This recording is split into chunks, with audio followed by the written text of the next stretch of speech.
Canal है, Suez canal, यो चाहिँ मानव निर्मितहरू मध्ये पनि सबैभन्दा ठुलो हो नि त स्वेज क्यानल। यो फर्डिनान्डो डिल्सेप भन्ने मान्छे डिजाइन गरेका हुन्। फर्डिनान्डो डिल्सेप भन्ने मान्छेले चाहिँ स्वेज क्यानलको डिजाइन गरेका हुन्। यो स्वेज क्यानलको लम्बाइ भनेको चाहिँ 193 किलोमिटर छ भनिन्छ, 193 किलोमिटर छ भनिन्छ। अनि नेपालकै अर्को के छ, शहीद गेट हैन, शहीद गेटको डिजाइनर कुन भन्दा शङ्करनाथ रिमाल हुन् है। अब यो विभिन्न छन् है, अब विभिन्न डिजाइनहरू हुन्छन्। अनि त्यसपछि अर्को स्वास्थ्य मन्त्रालय, हाम्रो देशको स्वास्थ्य मन्त्रालय कसले डिजाइन गर्छ, लुकान भन्ने मान्छे वास्तुकलाविद, लुकान भन्ने वास्तुकलाविदले चाहिँ हाम्रो स्वास्थ्य मन्त्रालयको डिजाइन गरेका हुन्। अनि नेपालको अब बन्ने धरहरा, जुन अहिले बन्दै गरेको धरहरा छ, त्यो धरहराको डिजाइनर चाहिँ विष्णु पन्थी हुन् है। अब के को डिजाइनर को भन्ने टपिक हामीले छुट्टै पढ्नु पर्ने हुन्छ हो, यति कुरा जान्ने है। अनि त्यसपछि अरू अरू विभिन्न हुन्छन्, त्यो पनि हामीले खोजेर अनुसन्धान गरेर कसरी हुन्छ त्यसलाई जान्ने कोसिस गर्ने। अब हामीले अर्को मैले भन्न चाहिँ अर्को टपिक, कसले के बनाए त, कसले के चलाए, कसले के चलाए भन्ने कुरामा हामी अब अध्ययन गर्छौँ। जस्तै नेपालका राजाहरूले हैन विभिन्न समयमा विभिन्न धर्म, संस्कृति, साहित्य, कला हैन, रीतिरिवाज, चालचलन विभिन्नको समेटेर विभिन्न फरक फरक परिस्थितिमा बनाएका छन्, चलाएका छन्। अब के चलाए त भन्दा जस्तै हिले जात्रा हैन, इन्द्र जात्रा, लाखे जात्रा, कृष्ण जात्रा, चाहिँ कुमारी पूजा, यो चलाउने गुणकामदेव हुन् सबै। हिले जात्रा कसले चलायो, गुणकामदेवले। इन्द्र जात्रा कसले चलायो, गुणकामदेवले। लाखे जात्रा कसले चलायो, गुणकामदेवले। कृष्ण जात्रा कसले चलायो, गुणकामदेवले। र कुमारी पूजा कसले चलायो, गुणकामदेवले है। गुणकामदेवले चलाएका हुन् है। अहिले फेरि कुमारीको रथ घुमाउनु छुट्टै छ, कुमारीको फेरि लिङ्गो गाड्ने चलन छुट्टै चलाएको छन्। तर कुमारीको पूजा गर्ने चलन कसले चलाएका भन्नु भने चाहिँ अहिलेलाई यति जान्ने, गुणकामदेव। अहिले एकछिनपछि लिङ्गो गाड्ने चलन कसले चलाए, यो सबै आउँछ है त। त्यसपछि हाम्रो देशमा बालकको सालनाल काट्ने चलन र गुप्त सम्मत भन्ने चलाउने अंशुवर्मा हुन् है। बालकको सालनाल काट्ने चलन र गुप्त सम्मत चलाउने राजा अंशुवर्मा। अनि त्यसपछि नेपालमा तामाको पैसा है, कपर कोइन, तामाको पैसा। अनि त्यसपछि लुमडीको नाच, त्यसपछि भद्रकालीको नाच, लुमडीको नाच, भद्रकालीको नाच र तामाको पैसा चलाउने मान्छे राजा कोन भन्दा रत्नमल्ल हुन्। रत्नमल्लले चलाएका थिए, रत्नमल्ल। अनि त्यसपछि गौसुकी है, गौसुकी, त्यसलाई सुकी मात्रै पनि भन्छ, सुकी मुद्रा कसले चलाएको मात्रै पनि भन्छ त्यसलाई, अथवा सिधै तरिका भन्दा गौसुकीको मुद्रा कसले चलाएका हुन् भन्नु भने गौसुकीको मुद्रा शिवदेव तृतीय भन्ने मान्छेले चलाएका हुन्। शिवदेव तृतीयले चाहिँ गौसुकी मुद्रा चलाएका हुन् है त। यसलाई हामीले के पनि भन्छौँ, शिवदेव तृतीय नै हुन्छ है त। अनि त्यसपछि गाई जात्रा हैन, अनि गाई जात्रा, त्यसपछि चार कुने मुद्रा, अनि सेतो मछिन्द्रनाथको जात्रा, सेतो मछिन्द्रनाथको जात्रा चाहिँ प्रताप मल्लले है। सेतो मछिन्द्रनाथको जात्रा, चार कुने मुद्रा र गाई जात्रा चाहिँ प्रताप मल्लले। तर रातो मछिन्द्रनाथको जात्रा चाहिँ कसले चलाएका हुन्, नरेन्द्र देवले चलाएका हुन् हैन। रातो चाहिँ अहिले रातो चाहिँ मछिन्द्रनाथको जात्रा कसले, नरेन्द्र देवले। नेपालमा सबैभन्दा लामो समयसम्म, लामो पिरियडसम्म हुने जात्रा चाहिँ रातो मछिन्द्रनाथको जात्रा हो नेपालमा है। यो क्वेसन पनि सोधेको थियो एकचोटि हामी नेपाल आर्मीलाई नै,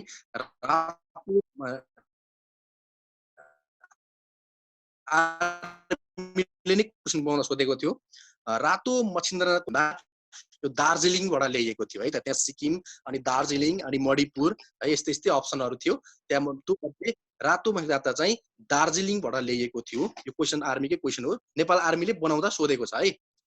अनि त्यसपछि इन्द्र जात्रा है, अनि कुमारीको रथ घुमाउने। अब कुमारीको पूजा चलाउने चाहिँ गुणकामदेव हुन्। अब कुमारीको रथ घुमाउने चाहिँ र घोडे जात्रा कसले चलाए त भन्दा जयप्रकाश मल्लले। यो नझुकिनु पर्छ, कुमारीको पूजा र कुमारीको रथ घुमाउने भन्नु भने फरक फरक क्वेसन हो, फरक फरक मान्छेले चाहिँ चलाएका हुन् है त। इन्द्र जात्रा, कुमारीको रथ घुमाउने, घोडे जात्रा र जयप्रकाश मल्ल है। यो अहिले मैले जति पनि यो टपिक पढाउँदैछु नि, यो टपिकहरू चाहिँ हामीले लगातार सोधिरहने, जुनसुकै एक्जाममा पनि सोधिरहने टपिकमा पर्छन्, फेरि क्वेसन परिरहने है, सोधिरहन्छ जहिले पनि। कुरो बुझ्यो नि है। इन्द्र जात्रा, कुमारीको रथ घुमाउने र घोडे जात्रा कसले चलाएका हुन् भन्दा जयप्रकाश मल्लले चलाएका हुन्, जयप्रकाश मल्लले। अनि सुनको असर्फी चलाउने राजा चाहिँ रणबहादुर शाह हुन्। फेरि सुनको असर्फी चलाउने राजा रणबहादुर शाह। अनि नेपालमा कागजी नोटको प्रचलन है, जुन 2002 असोज 1 बाट सुरु भएको थियो राजा त्रिभुवनको पालामा, र त्यतिखेरका प्रधानमन्त्री चाहिँ श्री तिनको थिए, जुद्ध शमशेर थिए। भनेपछि नेपालमा नोटको प्रचलन कसले चलाएका हुन् भन्दा अब राजाको नाम आयो भने राजा किङ त्रिभुवन भइहाले होइन। अब प्रधानमन्त्रीको नाम आयो भने प्रधान श्री 3 जुद्ध शमशेरले चाहिँ चलाएका हुन् भन्ने हामीले थाहा पाउनु पर्यो है त। अनि त्यसपछि चाँद घोडाको प्रचलन र बग्गी चढ्ने चलन, जस्तै अब अहिले आर्मीमा बग्गी भन्ने चलन छ नि, बग्गी चढ्ने विवाहहरूमा विभिन्न कार्यक्रममा होइन, विभिन्न सम्मान रेस्पेक्ट गर्नु पर्ने ठुलो मान्छेलाई, देशमा ठुलो योगदान गरेको मान्छेलाई चढाउने बग्गी चढ्ने चलन कसले चलाएको त भन्दा भीमसेन थापा भन्ने मान्छेले चलाएका हुन्, भीमसेन थापा। अनि त्यसपछि भक्तपुरको नवदुर्गा, भक्तपुरमा नाच्ने नवदुर्गा नाच र बोडेमा नाच्ने महालक्ष्मी नाच है। भक्तपुरको नवदुर्गा र बोडेको महालक्ष्मी नाच चलाउने राजा चाहिँ कुन भन्दा सुवर्ण मल्लले चलाएका हुन्। यसलाई हामीले सिधै नवदुर्गा नाच र महालक्ष्मी नाच भन्दा पनि हुन्छ है त, महालक्ष्मी नाच भन्दा पनि हुन्छ। यसलाई हामीले सुवर्ण मल्लले चलाएका हुन्। अनि त्यसपछि नेपालमा मुद्राको चलन भनेको करेन्सीको चलन चलाउने चाहिँ के, विभिन्न पैसा चलाउने चाहिँ विभिन्न राज्य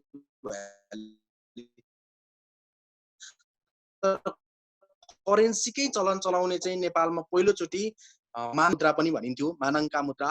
अनि उनले अर्को के पनि चलाएका, नाग र बासुकीको पूजा गर्ने चलन पनि चलाएका हुन्। नाग र बासुकीको पूजा गर्ने चलन पनि कसले चलाएका हुन्, मानदेवले चलाएका हुन्, मानदेवले है। अनि अपराधीहरूलाई चाहिँ नगद दिने अनि दण्ड गर्ने है, अपराधीहरूलाई चाहिँ नगद दण्ड गर्ने, अपराधहरूको त्यो छ अहिले पनि हाम्रो नेपालको सिस्टममा त्यही छ, अपराधीहरूलाई नगद दण्ड दिन्छ।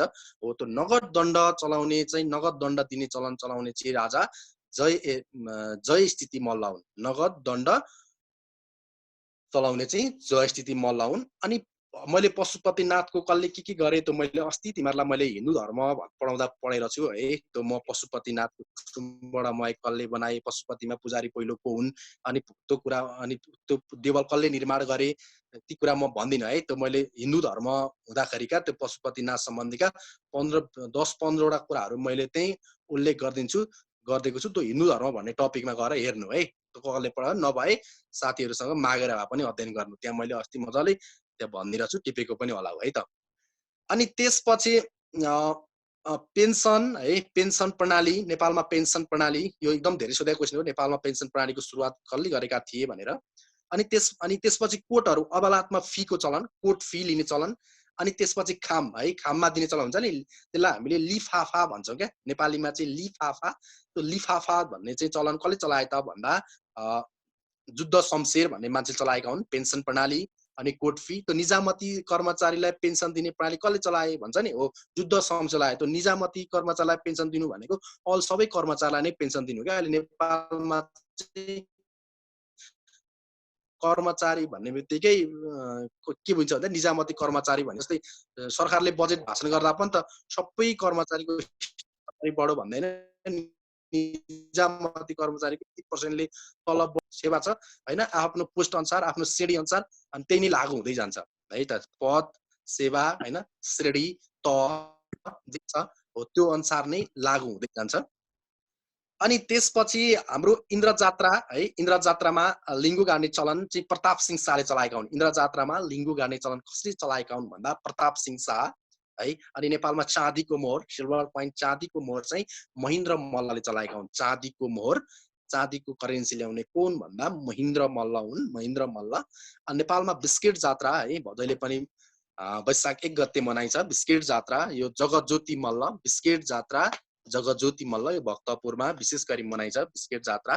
त्यही बेला बिस्किट जात्रासँगै सिन्दुरे जात्रा पनि मनाइन्छ है। यो सिन्दुरे जात्रा चाहिँ कहाँ मनाइन्छ भन्दा स्पेशल चाहिँ भक्तपुरको मध्यपुर ठिमी भन्ने ठाउँमा हो स्पेशल चाहिँ है त।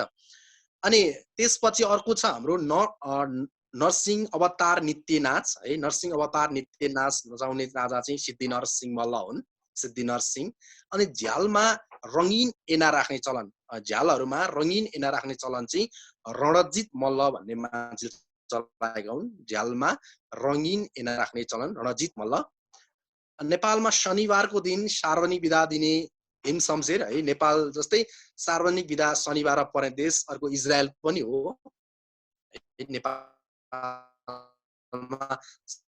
सार्वजनिक बिदा चाहिँ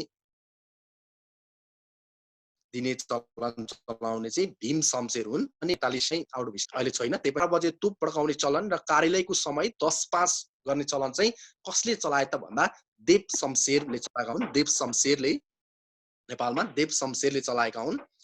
अनि त्यसपछि हाम्रो वृत्ता बाँड्ने चलन, जग्गाहरू बाँड्ने चलन, हाम्रो वृत्ताहरू बाँडफाँड गर्ने चलन चाहिँ कसले चलाए त भन्दा वीर शमशेरले चलाएका हुन्। वीर शमशेरले। अनि धोबीको हातको पानी चलाउने राजा, पहिलोचोटि धोबीको हातको पानी चलाउने राजा चाहिँ लक्ष्मी नरसिंह मल्ल हुन्। लक्ष्मी नरसिंह मल्ल। अनि छालाको मुद्रा है, छालाको मुद्रा चलाउने चाहिँ सिद्धि नरसिंह मल्ल, सिद्धि नरसिंह मल्ल, सिद्धि नरसिंह मल्ल। छालाको मुद्रा चलाउने सिद्धि नरसिंह मल्ल। अनि वज्रयोगिनीको रथ यात्रा चलाउने चाहिँ अमर मल्ल हुन्। वज्रयोगिनीको रथ यात्राको चलन कसले चलाए त भन्दा अमर मल्लले चलाए। अनि मानापाती है, नेपालमा मानापातीको चलन चलाउने चाहिँ रामशाह हुन्। रामशाह हुन्। अनि टोपीमा ब्याज लगाउने चलन कसले चलाए त भन्दा चन्द्र शमशेरले है त। यो कसले के चलाए, यो कसले के चलाए, धेरै इतिहासमा धेरै इम्पोर्टेन्ट कुरा हो यो। मैले अहिले जति पनि भने या जति पनि कुरा परीक्षामा हुने कुरा आइसकिरहेछ है, तिमीहरूले नयाँ कुरा केही गर्नु पर्दैन है त। नयाँ कुरा त्यस्तो केही जानिरहनु पर्दैन। अब हामीलाई अर्को टपिक छ। हजुर अलिक छिटो भन्नु जस्तो भयो क्या, टिप चाहिँ भ्याउँदै नभ्याउँदै एकदम छिटो भन्नुभएछ तपाईँले। ए ल बिस्तारै बिस्तारै बोल्छु म है त, बिस्तारै बोल्छु ल। ल बिस्तारै। सर लास्टको चन्द्र शमशेरको के भन्नुभएको थियो सर? चन्द्र शमशेर चाहिँ टोपीमा ब्याज लगाउने चलन कसले चलाएका हुन् भन्दा चन्द्र शमशेरले चलाएका। टोपीमा ब्याज लगाउने चलन, यो सोधै क्वेसन हो। टोपीमा ब्याज लगाउने चलन कसले चलाएका हुन्? चन्द्र शमशेर। ल बिस्तारो भन्छु म, ओके है त, बिस्तारो भन्छु म सुन ल। अब कसले के बनाए त? अब बनाएको जस्तै अब विभिन्न दरबारहरू कसले बनाए हैन, विभिन्न मन्दिरहरू कसले बनाए, विभिन्न यहाँ त दरबारै नै स्पेशल छ, दरबार र मन्दिरहरू नै छ नि है। कसले के बनाए त? अब जस्तै अब मानगृह हैन, त्यसपछि मानविहार अनि चाँगु नारायणको मन्दिर, यी बनाउने चाहिँ राजा मानदेव हुन्। नेपालको प्रामाणिक राजा मानदेवले बनाएका हुन्। के मानगृह, मानविहार र चाँगु नारायणको मन्दिर बनाउने राजा कोन? राजा मानदेव। इम्पोर्टेन्ट है यो, कसले के बनाए भन्ने एकदम इम्पोर्टेन्ट हो। एकदम ख्याल गर्नुपर्छ यो क्वेसन, सोधिरहने क्वेसन हो। एकदम ख्याल गरेर पढ्नुपर्छ, किनभने नाम पुग्छ क्या यो, एकदम सम्झिनलाई नि गाह्रो हुन्छ। अनि कैलाशकूट भवन है, कैलाशकूट भवन अनि आदिनाथ मन्दिर, कैलाशकूट भवन र आदिनाथ मन्दिर बनाउने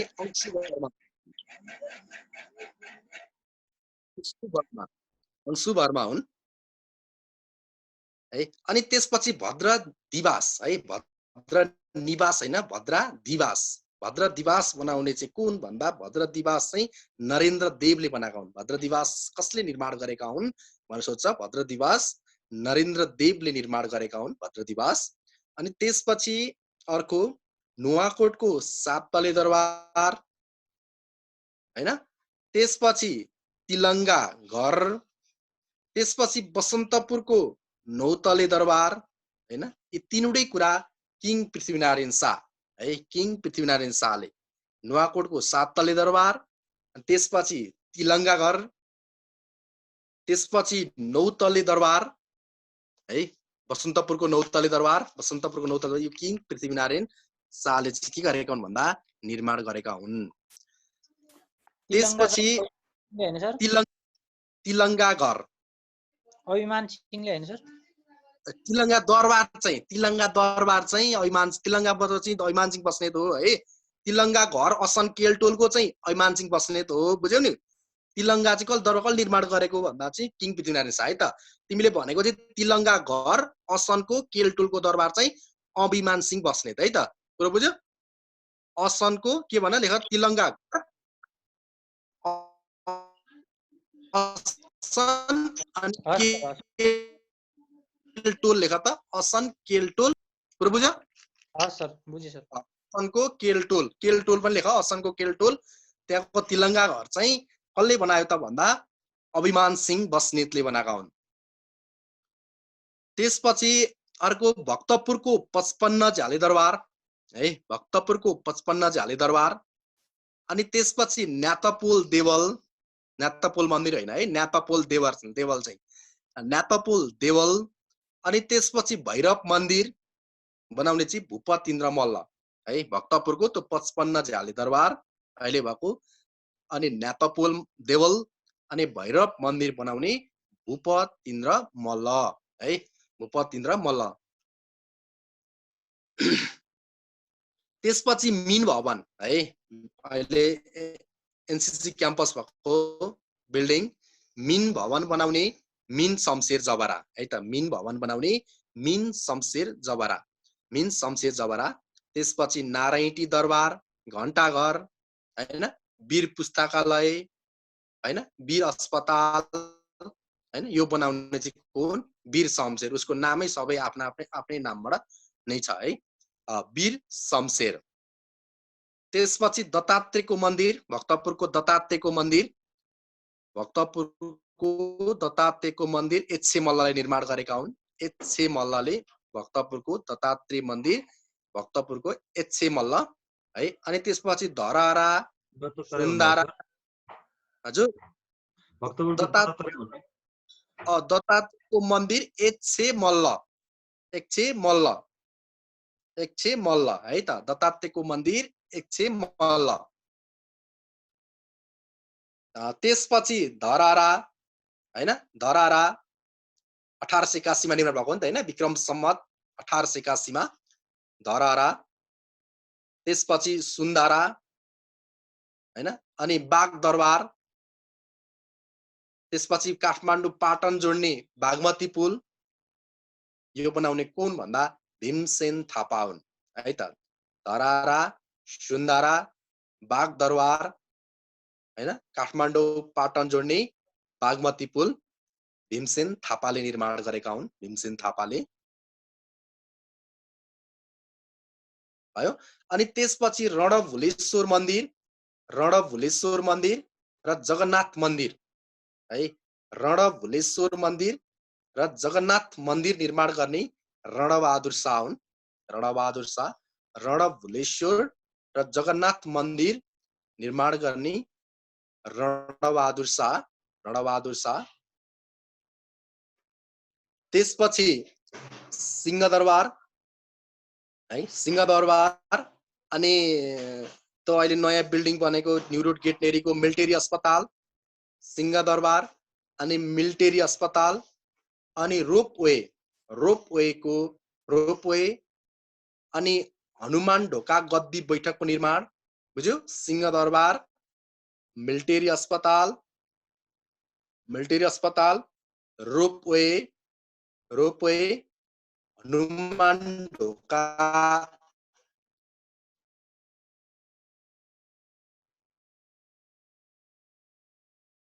बैठक निर्माण, त हनुमान ढोका गद्दीको बैठक चाहिँ हनुमान ढोकाको बैठक निर्माण र शमशेर हुन् है त, चन्द्र शमशेर हुन्, चन्द्र शमशेरले निर्माण गरेका हुन्। अनि बालाजुको 21 धारा जयप्रकाश मल्ल है, बालाजुको 21 धारा जयप्रकाश मल्ल प्लस 1 थप्ने चाहिँ राजा को हुन्, रणबहादुर शाह। त्यही भएर अहिले हामी के भन्छौँ त्यसलाई 21 धारा भन्दैनौँ, 22 धारा भन्छौँ हैन। हो, 21 धारा निर्माण गर्ने चाहिँ जयप्रकाश मल्ल, तो 21 मा प्लस 1 थप्ने र 22 बनाउने राजा चाहिँ को हुन्, रणबहादुर शाह हुन् है त। रणबहादुर शाहले 1 थपेर 22 बनाएको हुन्, अहिले त्यसलाई हामीले के भन्छौँ, 22 धाराको नामले चिन्छौँ, 22 धारा है। अनि त्यसपछि तलेजु भवानीको मन्दिर है, तलेजु भवानीको मन्दिर निर्माण गर्ने महेन्द्र मल्ल हुन्, तलेजु भवानीको मन्दिर निर्माण गर्ने महेन्द्र मल्ल, महेन्द्र मल्ल हुन्, तलेजु भवानीको मन्दिर निर्माण गर्ने महेन्द्र मल्ल। अनि त्यसपछि धेरै छ, दक्षिण कालीको मन्दिर है, अनि पशुपति छेउको कोटलिङ, पशुपति छेउको कोटलिङ, हनुमान ढोका, हनुमान ढोका, अनि लाल दरबार, लाल दरबार, सेतो दरबार, सेतो दरबार, अनि काठमाडौँको रानी पोखरी, यो निर्माण गर्ने चाहिँ प्रताप मल्ल हुन्। फेरि सुन, दक्षिण कालीको मन्दिर, त्यसपछि पशुपति छेउको कोटलिङ, कोटलिङ, हनुमान ढोका हनुमान ढोका, अनि लाल दरबार, सेतो दरबार, काठमाडौँ रानी पोखरी है 1727 मा निर्माण गरेका थिए नि त काठमाडौँको रानी पोखरी प्रताप मल्लले 1727 मा प्रताप मल्ल है त प्रताप मल्लले निर्माण गरेका हुन्। अनि त्यसपछि काठमाडौँ सहरको स्थापना गर्ने चाहिँ गुणा कामदेव। त गुणा कामदेवलाई हामी लक्ष्मी कामदेव पनि भनिन्छ है कहिलेकाहीँ। काठमाडौँ सहरको स्थापना कसले गरेका हुन् भन्छ, गुणा कामदेव नभनिकन लक्ष्मी कामदेव भन्छ अनि अरूको नाम दिन्छ। त्यो बेला हामीले सम्झिनु पर्छ गुणा कामदेवलाई हामीले लक्ष्मी कामदेव भनेर पनि चिनिन्छ भनेर थाहा पाउने। काठमाडौँ सहरको स्थापना कसले गर्यो, गुणा कामदेवले। अनि ललितपुरको स्थापना वीरदेवले गरे। ललितपुर सहरको स्थापना वीरदेवले गरे। ललितपुरको स्थापना वीरदेव। अनि भक्तपुरको स्थापना आनन्ददेव। आनन्ददेवले गरे। भक्तपुरको स्थापना आनन्ददेवले गरे। अनि टंगाल दरबार भीम शमशेर है, राणा प्रधानमन्त्री भीम शमशेरले टंगाल दरबारको निर्माण गरेका हुन्। टंगाल दरबार। अनि जवलाखिल दरबार जुद्ध शमशेरले हैन। त्यो जवलाखिल दरबारको आसपासमा अहिले चिडियाखाना छ नि त। जवलाखिल दरबार जुद्ध शमशेर। अनि शीतल निवास अहिलेको राष्ट्रपति भवन इम्पोर्टेन्ट हो है। दुईटा कुरा आउँछ यहाँ ध्यान दिनुहोस् न है। शीतल निवास कसले निर्माण गरेका भनेको भने विभिन्न बुकमा चन्द्र शमशेर भेटिन्छ। तर हामीले के सम्झिनु पर्यो भने यो चन्द्र शमशेरको छोरा चाहिँ कृष्ण शमशेरको लागि बनाइएको दरबार थियो क्या। यो चन्द्र शमशेरको छोरा कृष्ण शमशेरको लागि बनाइएको थियो। त्यही कारणले हामीले शीतल निवास कसले निर्माण गरेको हो भन्नु भने कृष्ण शमशेरले निर्माण गरेको हो भन्नु पर्यो ल। उसको पालामा उसको छोराले निर्माण गरेको हो क्या। उसको पालामा चन्द्र शमशेरको पालामा उसको छोराले कृष्ण शमशेर निर्माण गरेको, उसैको रोबरमै निर्माण गरेको कारणले गर्दाखेरि शीतल निवासको निर्माण कसले गरेका हुन् भन्दा अहिले कृष्ण शमशेर। अहिलेको राष्ट्रपति भवन नेपालको है। अहिले बबर महल सडक विभाग भएको बिल्डिङ बबर महल, त्यो बबर शमशेर जबराले नि गरेका हुन्। बबर महल बबर शमशेर। अनि तलेजुको ठुलो घण्टा, तलेजु भवानीको तलेजुको ठुलो घण्टा बनाउने रणबहादुर शाह हुन्। तलेजुको ठुलो घण्टा बनाउने रणबहादुर शाह। अनि बसन्तपुरको कुमारी मन्दिर बनाउने जयप्रकाश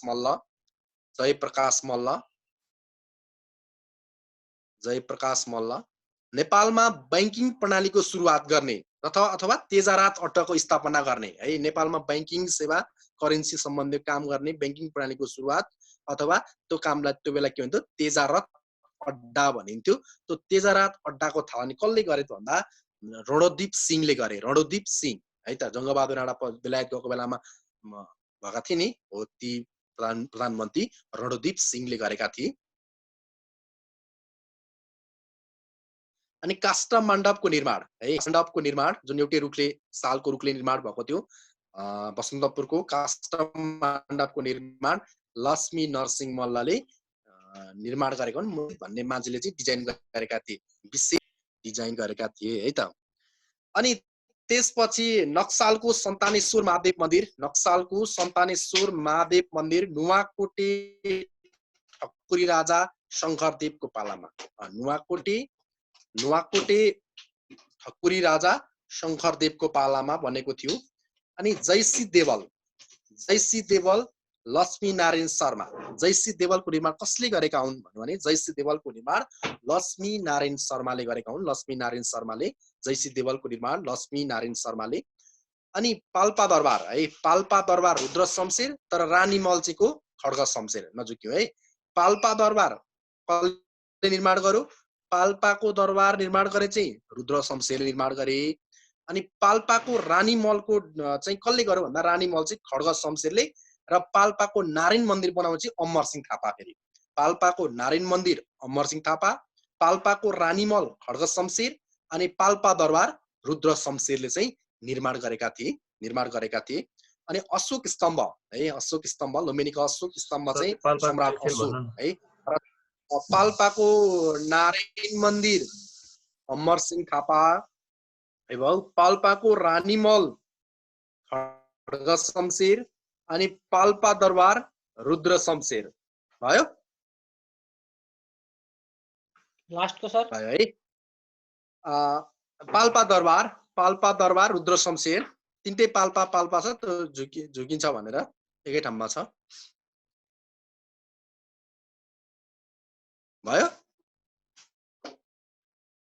अमर सिंहले बनाएको के सर जयसी देवल बनाएको लक्ष्मी नारायण शर्मा जयसी देवल बनाउने लक्ष्मी नारायण शर्मा अनि पाल्पा नारायण मन्दिर चाहिँ कुन भन्नुभयो सर कसले भन्नुभयो पाल्पा नारायण मन्दिर अमर सिंह थापा पाल्पा नारायण मन्दिर अमर सिंह थापा भयो सर थ्यांक यू ल ओके अब अशोक स्तम्भ है अशोक स्तम्भ चाहिँ सम्राट अशोकले निर्माण गरेका हुन् यी सम्राट अशोक चाहिँ भारतीय मौर्य सम्राट है भारतीय राजा सम्राट अशोकले निर्माण गरेका थिए अशोक स्तम्भको निर्माण कसले गरेका हुन् अशोक स्तम्भ राजा अशोकले अनि नेपालको सबैभन्दा बेसी गजुर भएको कृष्ण मन्दिर पाटनको कृष्ण मन्दिर है 21 गजुर भएको पाटनको कृष्ण मन्दिर सिद्धि नरसिंह मल्ल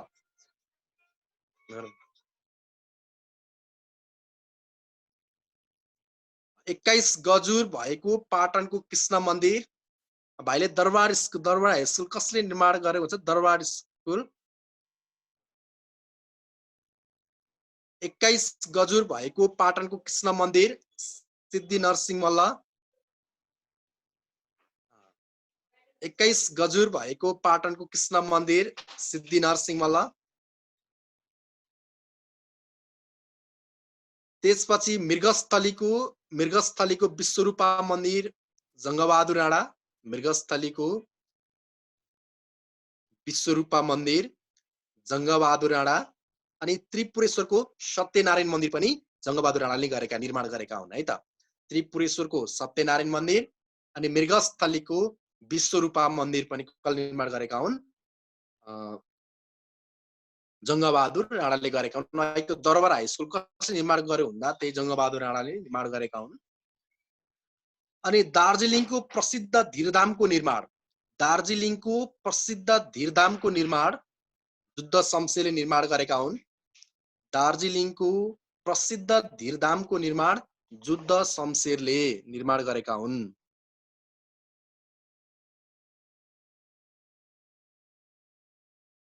ल अब नेपाल अब मैले अहिले भनेकै टपिक अब तेस्रोमा नेपालको इतिहासमा कसलाई के भनिन्छ अब नेपालको इतिहासमा कसलाई के भनिन्छ कसलाई के भनेर चिनिन्छ जस्तै शान्तिश्री कसलाई चिनिन्छ हैन एक पार्टीको एक नेता भनेर कसलाई चिनिन्छ हरितारा भनेर कसलाई चिनिन्छ न्याय गर्ने राजा भनेर कसलाई चिनिन्छ धूर्त पञ्च भनेर कसलाई चिनिन्छ जनताका कम्युनिस्ट भनेर कसलाई चिनिन्छ स्वामी महाराज भनेर कसलाई चिनिन्छ राष्ट्रपिता भनेर कसलाई चिनिन्छ राष्ट्र निर्माता भनेर कसलाई चिनिन्छ यी विभिन्न यवाद कुराहरूको चाहिँ बारेमा हामी जानकारी लिन्छौँ नेपालको इतिहासमा कसलाई के भनिन्छ है त ल एसियाको तारा the light of Asia the एसियाको तारा भनेर गौतम बुद्धलाई चिनिन्छ गौतम बुद्धलाई एसियाको तारा भनेर गौतम बुद्धलाई चिनिन्छ गौतम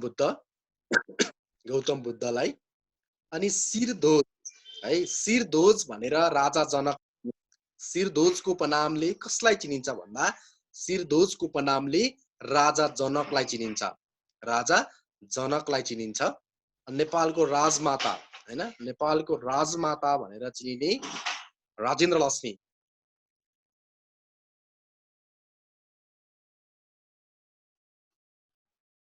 नेपालको राजमाता भनेर चिनिने को हुन् भने राजमाताको उपनामले चिनिने अनि राष्ट्र निर्माता पृथ्वीनारायण शाह राष्ट्र निर्माता अनि राष्ट्रपिता श्री 5 अनि राष्ट्रपिता चाहिँ श्री 5 त्रिभुवन है अनि खरिदार बाजे अथवा इतिहासको बोल्ने ठेली खरिदार बाजे र खरिदार बा भनेर एउटा दुईटा छ क्या यहाँ खरिदार बाजे भन्नु भने चाहिँ बाबुराम आचार्य है नेपालमा सगरमाथा नामकरण गर्ने मान्छे नेपाली नाम सगरमाथा नाम गर्ने मान्छे बाबुराम आचार्य। ती बाबुराम आचार्यले चाहिँ नझुकिने यसमा, बाबुराम आचार्यलाई चाहिँ खरिदार बाजे भनेर चिनिन्छ अथवा इतिहासको बोल्ने ठेली उपनामले चिनिन्छ।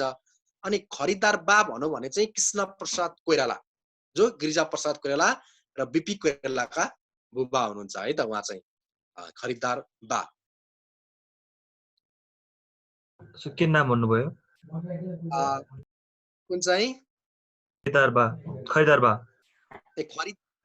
बा कृष्ण प्रसाद कोइराला, कृष्ण प्रसाद कोइराला, जो गिरिजा प्रसाद कोइराला, बसेश्वर प्रसाद कोइराला र मातृका प्रसाद कोइरालाको उहाँ बुबा हुनुहुन्छ है त, तीनजना प्रधानमन्त्रीको बुबा हुनुहुन्छ। अनि नानी युवराज र बौला युवराज भनेर, नानी युवराज र बौला युवराज भनेर कसलाई चिन्छ भन्दा श्रीपाद सुरेन्द्रलाई चिनिन्छ। नानी युवराज र बौला युवराजको उपनामले चिनिने श्रीपाद सुरेन्द्र, श्रीपाद सुरेन्द्र है, श्रीपाद सुरेन्द्र। अनि स्वामी महाराज भनेर रणबहादुर शाह, स्वामी महाराजको उपनामले चिन्ने रणबहादुर शाह हुन्, रणबहादुर शाह। अनि सिमसिमे राजा है, सिमसिमे राजा भनेर शिवसिंह मल्ललाई चिनिन्छ, शिवसिंह मल्ललाई सिमसिमे राजा भनेर शिवसिंह मल्ललाई चिनिन्छ। अनि दुईटा छ है, एउटा कुरा ध्यान दिउँ है, न्याय गर्ने राजा र सामाजिक सुधार गर्ने राजा हुन्, दुईटै हो क्या, एउटै कुरा हो क्या यहाँ, ध्यान दिएर। सामाजिक सुधार गर्ने राजा जयस्थिति मल्ल पनि हुन् है, अनि राम शाह पनि हुन्, कुरो बुझ्दैनौ? तर दुईटै हुन् क्या यिनीहरू है, छुट्टा छुट्टै गरेर न्याय गर्ने राजा कुन भने राम शाह, अब सामाजिक सुधार गर्ने राजा कुन जयस्थिति मल्ल भन्छ भन्नाले, तर दुईटै न्याय सम्बन्धी नै सामाजिक सुधारकै अभियन्ता हुन् यी राजा राम शाह र जयस्थिति मल्ल, यो दुईटै एउटै हो। सामाजिक सुधार गर्ने राजा कुन भन्छ भने जयस्थिति मल्ल पनि हुन्, राम शाह पनि हुन्। नेपालमा कलाबहादुर भनेर माधवर सिंह थापालाई चिनिन्छ, माधवर सिंह थापालाई नेपालमा कलाबहादुरको उपनामले चिनिन्छ, कलाबहादुर, माधवर सिंह थापालाई कलाबहादुरको उपनामले चिनिन्छ। अनि कविन्द्र है, कविन्द्र उपनामले चिनिने प्रताप मल्ल हुन्, कविन्द्र उपनामले चिनिने प्रताप मल्ल है त, कविन्द्र उपनामले चिनिने प्रताप मल्ल। अनि विद्या पारङ्गत र सुमतिको उपनामले, विद्या पारङ्गत र सुमतिको उपनामले चिनिने राजा जितमित्र मल्ल है, जितमित्र मल्ललाई चाहिँ विद्या पारङ्गत र सुमतिको उपनामले चिनिन्छ, जितमित्र मल्ल। अनि शान्तिश्री है, शान्तिश्री भनेर चिनिने राजा प्रचण्डदेव हुन्, शान्तिश्रीको उपनामले चिनिने राजा प्रचण्डदेव हुन्, प्रचण्डदेव। अनि नेपालको दोस्रो गौतम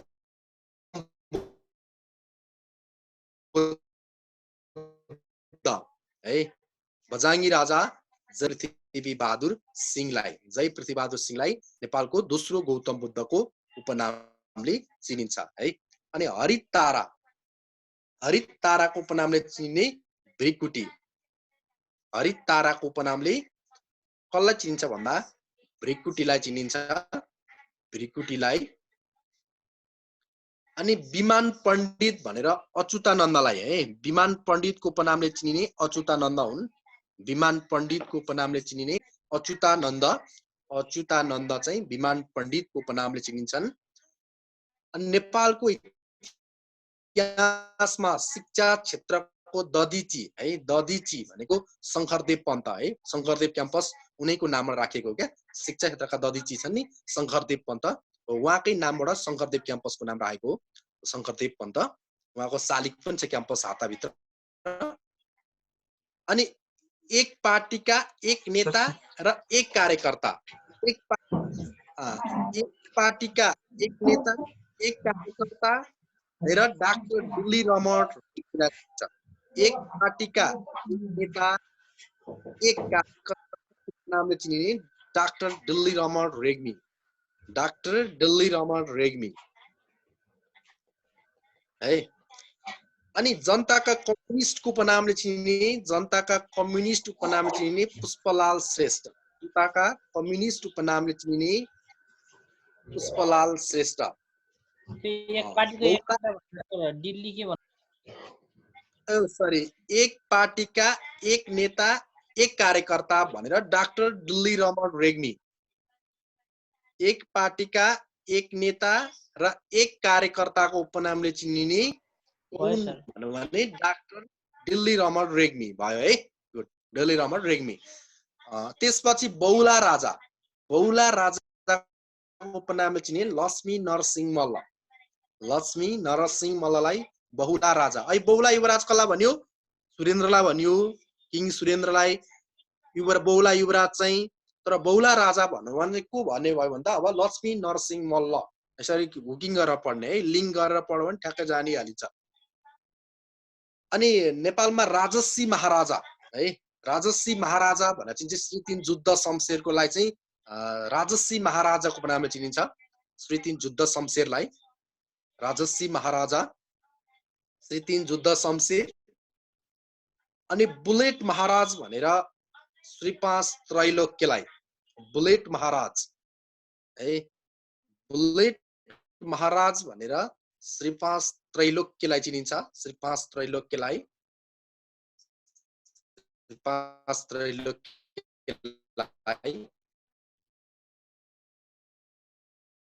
अनि धूर्त पञ्च त्यो बेलाका धूर्त पञ्चको उपनामले चिनिने कुन भन्दा नवराज सुवेदीलाई धूर्त पञ्चको उपनामले चिनिन्छ नेपालका सुकरात है नेपालका सुकरात कुन भन्दा नयनराज पन्त है नेपालका सुकरातको उपनामले चिनिने सक्रेट्सको उपनामले चिनिने कुन भन्दा सक्रेट्सको उपनामले चिनिने नयनराज पन्त हुन् नयनराज पन्त अनि रुन्चे महाराज है रुन्चे महाराज श्री 3 पद्म शमशेर है श्री 3 पद्म शमशेरलाई रुन्चे महाराज भनेर चिन्छ को पनि हुन् स्कुलका पिता पनि हुन् है स्कुलका पिता भनेर पनि जुद्ध शमशेरलाई चिनिन्छ तर उद्योगका पिता भनेर चाहिँ उद्योगको पिता भनेर जुद्ध शमशेरलाई स्कुलको पिता भन्नु भने पद्म शमशेरलाई है त स्कुलको पिता भन्नु भने पद्म शमशेर उद्योगको पिता भन्नु भने जुद्ध शमशेर अनि नेपालमा माइला मिनिस्ट्री भनेर बमबहादुर राणालाई चिनिन्छ माइला मिनिस्ट्रीको उपनामले चिनिने कुन भन्दा बमबहादुर राणा माइला मिनिस्ट्री बमबहादुर राणा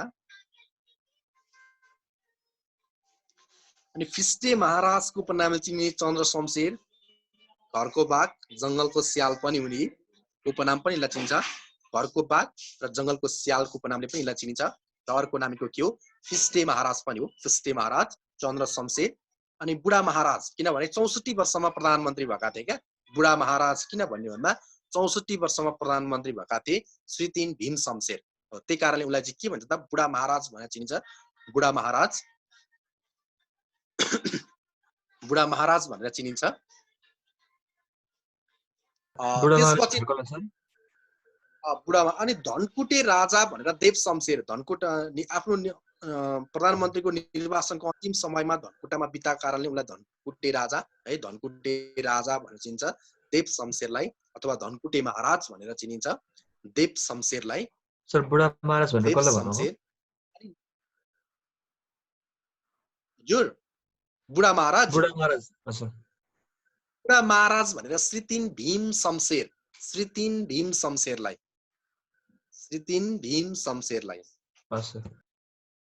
ओके अनि धनकुटे राजा देव शमशेर भयो धनकुटे राजा देव शमशेर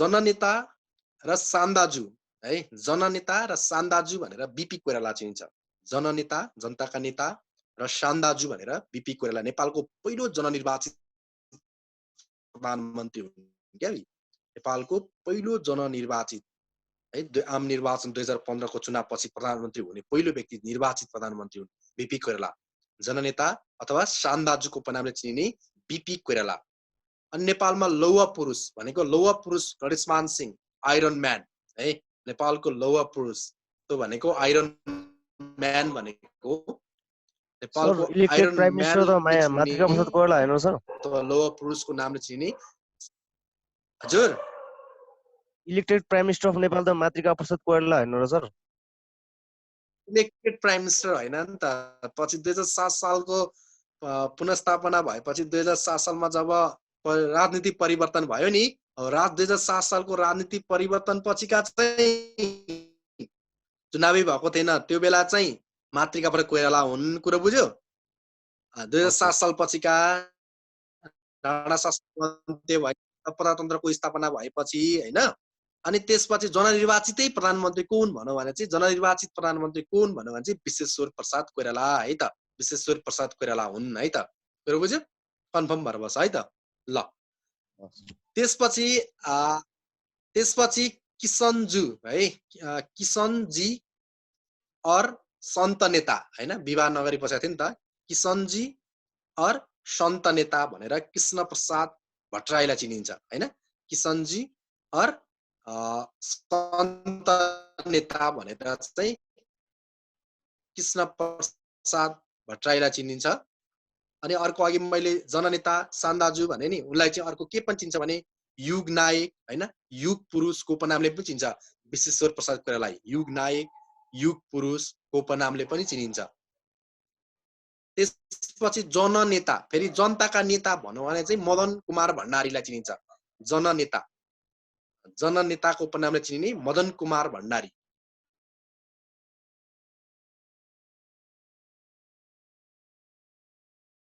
मदन भण्डारी, मदन भण्डारी मदन कुमार भण्डारी। हुने सर। अनि जिउँदो शहीद टङ्क प्रसाद मदन भण्डारी। अनि जिउँदो शहीद टङ्क प्रसाद आचार्य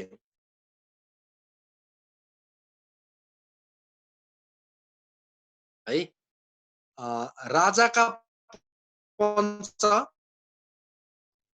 राजाका पञ्च भनेर कीर्तिनिधि विष्ट, राजाका पञ्च कीर्तिनिधि विष्ट, कीर्तिनिधि विष्ट, राजाका पञ्च कीर्तिनिधि विष्ट है।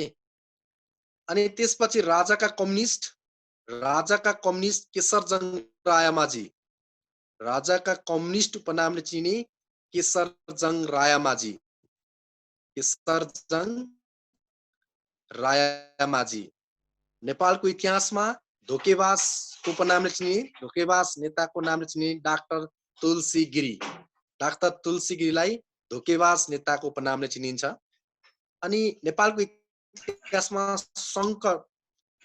सङ्कट पञ्च है, सङ्कट परेको बेलाको पञ्चे भनेर कसलाई चिन्छ भन्दा सङ्कटको पञ्च भनेर चाहिँ सूर्यबहादुर थापालाई चिनिन्छ। सूर्यबहादुर थापालाई सङ्कटको पञ्च भनेर सूर्यबहादुर थापालाई। नेपालको इतिहासमा अवसरवादी नेता भनेर विश्वबन्धु थापालाई, अवसरवादी नेता भनेर विश्वबन्धु थापा। धोकेबाज भनेर कसलाई भनिन्छ भन्नु सर? हजुर, धोकेबाज धोकेबाज नेता तुलसी गिरी, डाक्टर तुलसी गिरी। नेपालको इतिहासमा धोकेबाज नेता भनेर कसलाई चिनिन्छ भने डाक्टर तुलसी गिरी हैन, भन न। पञ्चायतको मलामी डाक्टर तुलसी गिरी। तुलसी गिरी पञ्चायतको अन्तिम लोकेन्द्रबहादुर चन्द, पञ्चायतको अन्तिम मलामी चाहिँ लोकेन्द्रबहादुर चन्द है।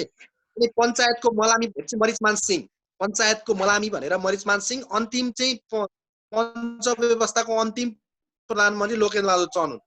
पञ्चायतको मलामी भनेर मरिचमान सिंह श्रेष्ठ, मरिचमान सिंह श्रेष्ठ, मरिचमान सिंह श्रेष्ठ।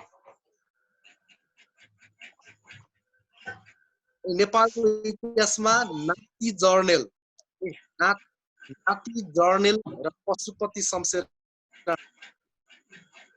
नाति जर्नेलको नामले चिनिने पशुपति शमशेर राणा। सन्ती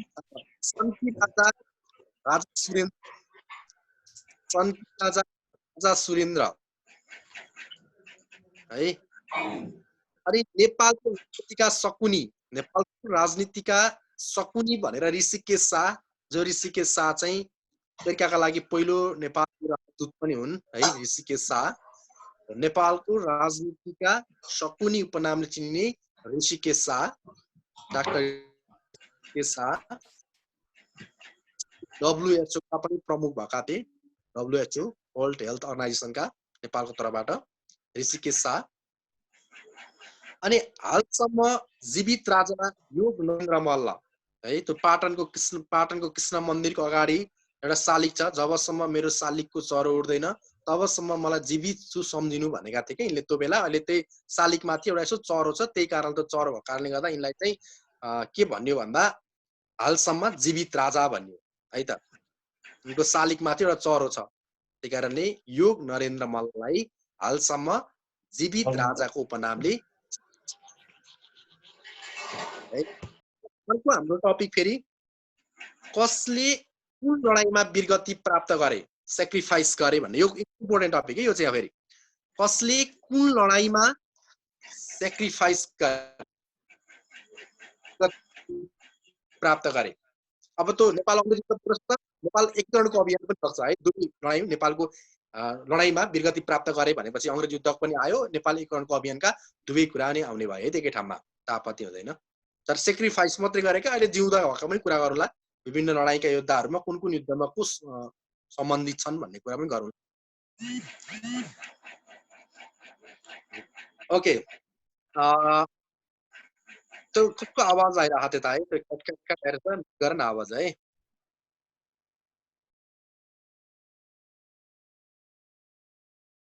डिस्टर्ब भइरह ल।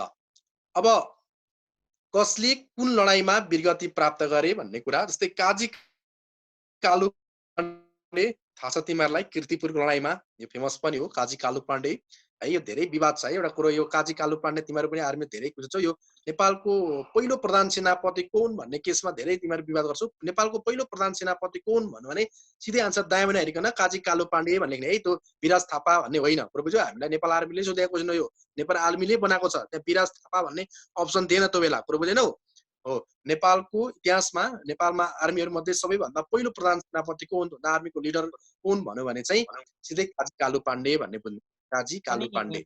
कुन लडाइँमा मृत्यु भयो कीर्तिपुरको? कीर्तिपुरको लडाइँमा, कीर्तिपुरको लडाइँमा तीन फेरि भयो नि सर, कुन लडाइँमा भनेर? कीर्तिपुर, काजी कालु पाण्डेको वीरगति प्राप्त कीर्तिपुरको लडाइँ, कीर्तिपुर। कीर्तिपुर बुझ्यो? एक फेरि मात्रै भयो सर। दोस्रो आक्रमणमा मृत्यु भएको, दोस्रो आक्रमणमा 1814 मा पहिलो आक्रमण भयो हैन, अनि 1819 को दोस्रो आक्रमणमा यिनको मृत्यु भयो। अनि तेस्रोमा चाहिँ तिम्रो जितेको हो नि त 1822, काहीँ 21 छ 1822 हो। 1822 मा चाहिँ अनि कीर्तिपुरमाथि विजय प्राप्त गरेको हो नि त पृथ्वीनारायण शाहले। तर पृथ्वीनारायण शाहका सेनापति चाहिँ पहिलो कुन भन्दा काजी कालु पाण्डे नै हुन्, कुरो बुझेनौ है। सम्भव ल तिमीहरूले नेपाल आर्मीको हेडक्वार्टरमा गएर हेर्यो भने पनि सबैभन्दा पहिलो लिस्टमै काजी कालु पाण्डेकै छ है। सेनापतिहरूको लिस्टमा हुन्छ नि अगाडि 1 नम्बर 2 नम्बर 3 नम्बर गर्दै है। अहिलेसम्मका हाम्रो पूर्णचन्द्र थापासम्ममा हेर्दै आउने भने 1 नम्बरमा काजी कालु पाण्डेकै फोटो छ है त। अनि त्यसपछि काजी तुलाराम पाण्डे, काजी तुलाराम पाण्डे कान्तिपुर, काजी तुलाराम पाण्डे कान्तिपुर। त्यसपछि काजी नयन सिंह थापा अल्मोडा, काजी नयन सिंह थापा अल्मोडा, अल्मोडा।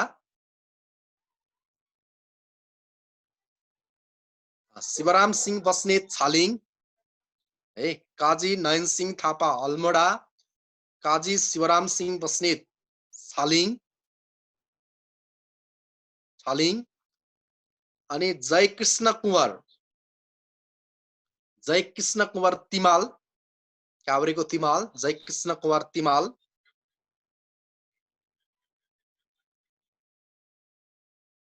परशुराम थापा समनपुर है, परशुराम थापा समनपुरको लडाइँमा, समनपुर। चौतरिया हस्तिदल शाह कुमाऊ, चौतरिया हस्तिदल शाह कुमाऊको लडाइँमा। अनि भक्ति थापा, नेपाल अङ्ग्रेज युद्ध भइहाल्यो, भक्ति थापा देउथल, देउथलको वारमा वीरगति प्राप्त गरेका हुन् भक्ति थापा। अनि बाघबुढाको उपनामले चिनिने बाघबुढा भीमसिंह थापा, भीमसेन थापा हैन है फेरि, भीमसिंह थापा, बाघबुढा भीमसिंह थापा। बाघबुढा भीमसिंह थापाको मृत्यु पलाञ्चोकको लडाईँमा, पलाञ्चोक, बाघ भीमसिंह थापा। अनि सरदार गन्धर्व राणा काङ्गाडाको लडाईँमा सर भीमसिंह थापाको एकचोटि भन्नु न। भीमसिंह थापा पलाञ्चोक। सर सिंह भन्नुभयो। भीमसिंह, गुड, भीमसिंह थापा। तिनको उपनाम बाघबुढाको उपनाम चाहिँ तिनलाई बाघबुढा, अगाडि बाघबुढा भीमसिंह थापा भन्छ क्या उसलाई।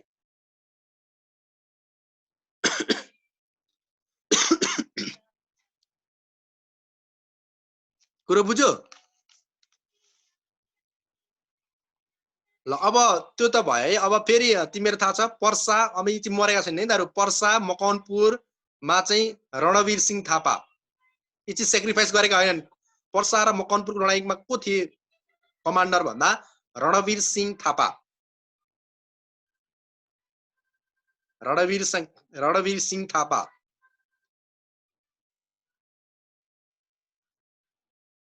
यो चाहिँ बाँचेको टोली हो। अनि त्यसपछि जितगढी है, बुटवल, अनि नयाँकोट पाल्पा भन्छ त्यो बेला। जितगढी भनेको बुटवलको जितगढी, अनि नयाँकोट भनेको पाल्पाको नयाँकोट हो। यसको चाहिँ योद्धाको प्रमुख व्यक्ति को थिए भन्दा कमान्डर उजिर सिंह थापा।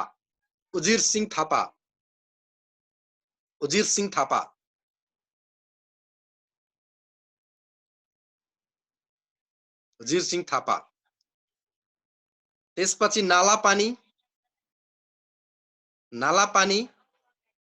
महाकाली पारी, नालापानी है, थाहा छ तिमीहरूलाई, बलभद्र कुँवर। पछि अफगानिस्तानमा मरे नालापानी, बलभद्र कुँवर।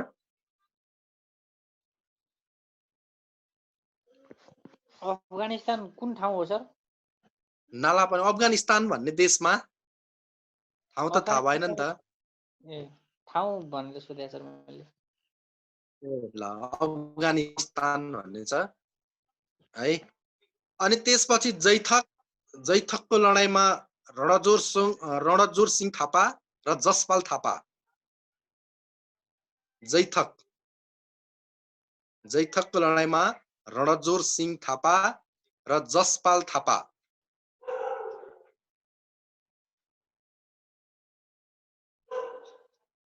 सर एकचोटि फेरि भनिदिनु। जैथक भयो। जैथक भनेको चाहिँ रणजोर सिंह थापा र जसपाल थापा।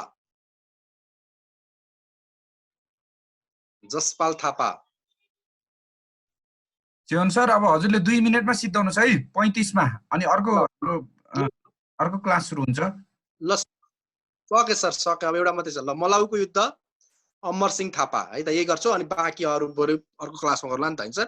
अर्को टपिक चाहिँ सकिन्न। ल मलाउको युद्ध अमर सिंह थापाको पछि मृत्यु कहाँ भयो भन्दा गोसाईकुण्डमा भयो है सर।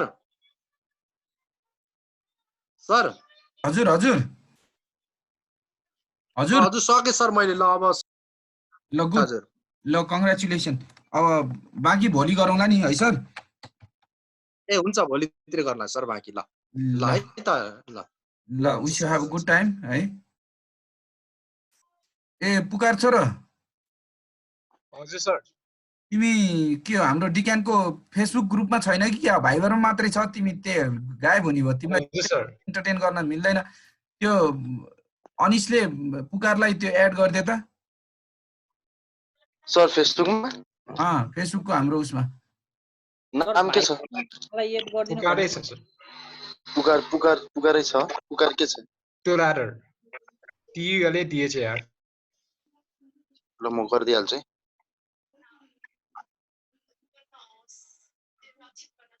अब हाम्रो चाहिँ यहाँनिर टिओ को प्र्याक्टिस हुन्छ। हाम्रो यो इन्सपेक्टर एपिएफ इन्सपेक्टर टोलीको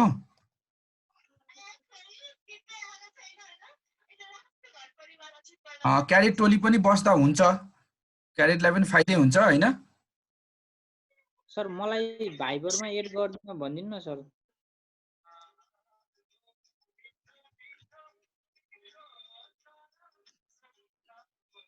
सर म लागेँ है त अब खाना टाइम पनि भयो अब है त सर। है गुड नाइट हजुरले राम्रोसँग अब आफ्नो गर्नुस् खाना साना खानुस् है ल हुन्छ सर ल see you tomorrow good night thank you sir good night sir. Vandana छ यहाँ तिमीहरू क्याडेटको एपिएफ इन्सपेक्टरको एनआइडी इन्सपेक्टरको हैन र कति लोकसेवाको शाखा अधिकृतको पुलिस इन्सपेक्टरकोमा एउटा कोर्स राखेको छ अफिसर क्वालिटी टेस्ट। त्यो टेस्ट चाहिँ हामी अब अहिले हामी गर्न गइरहेछौँ। क्याडेट टोलीहरू तिमीहरू बस्न चाहन्छस् भने बस हैन, जान चाहन्छस् भने गइहाल। बस्ने हो भने आधी घण्टा बस्नुपर्छ फर्दर म।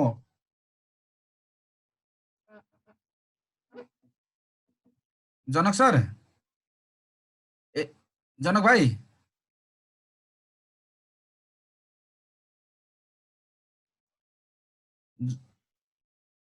हजुर सर। साथीहरूलाई छिटो छिटो छिटो हुन्छ सर। साथीहरूलाई छिटो बोलाउनु पर्यो। हस् सर। अनि पुकार कस्तो छ तयारी? सर अब ठिकै भइरहेछ सर अहिलेसम्म। ओके पुकार फ्रेन्ड रिक्वेस्ट एक्सेप्ट गर न। एकछिन है म अब चाहिँ तिमीहरूको सिनियर दाइ टोलीहरूको क्लास हुँदैछ है, इन्सपेक्टर दाइहरूको एपिएफ इन्सपेक्टर टोलीहरूको। अनि यो अलिना भिडियो अन गर्ने। अलिना नयाँ मान्छे जस्तो लाग्यो। दिपेन्द्र के छ तिमी अझै सुदूरपश्चिमै छ? हजुर सर घरमै छ सर। गोइङ अन डियर अहिलेसम्म राम्रै छ सर, त्यस्तो अप्ठ्यारो भएको छैन घरतिर। ओके अनि हाम्रो सुभाष पनि उतै छ। अब त गाडी के छ, गाडी चल्ने कुरा के भइरहेछ? भदौ 1 देखि भनिरहेछन् खै है त्यो। हजुर सर। ल हामी अलिकति एडभान्स तिमीहरूको रिटर्न इक्जाम अब लोकसेवाले तुरुन्तै गर्छ हैन। त्यसपछिको इक्जाम भनेको साइकोलोजी टेस्ट हो। साइकोलोजी अफिसरलाई क्वालिटी टेस्ट। त्यसमा मैले दिपेन्द्रबाटै सुरु गरेँ है। दिपेन्द्र हजुर सर। तिमीले चाहिँ लेक्चरेटको पोर्सन भन। लेक्चरेटकोमा which topic you feel comfortable? Lecture त्यस्तो प्रिपरेसनै छैन अहिले। को एजुकेसन, ग्लोबल वार्मिङ और अर्थक्वेक, डिजास्टर, पर्सनालिटीमा Khadga Prasad Oli, Prithvinarayan Shah. Which topic you want go? Come on. Sir नमस्कार। नमस्कार युवराज नमस्कार। Come on. Live in YouTube है, so please show your confidence.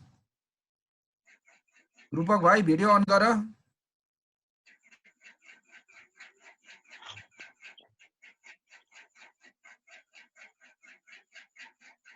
Come on, Dipendra. हजुर सर। Go ahead. सर मैले डिजास्टर चुज गरेँ अहिले। ओके म प्राकृतिक प्रकोप भन्नाले हाम्रो प्रकृतिबाट नै जनक्षति अथवा पृथ्वीलाई कुनै भूकम्प, बाढी पहिरो जस्ता प्रकोपहरूलाई चिनाउँछ।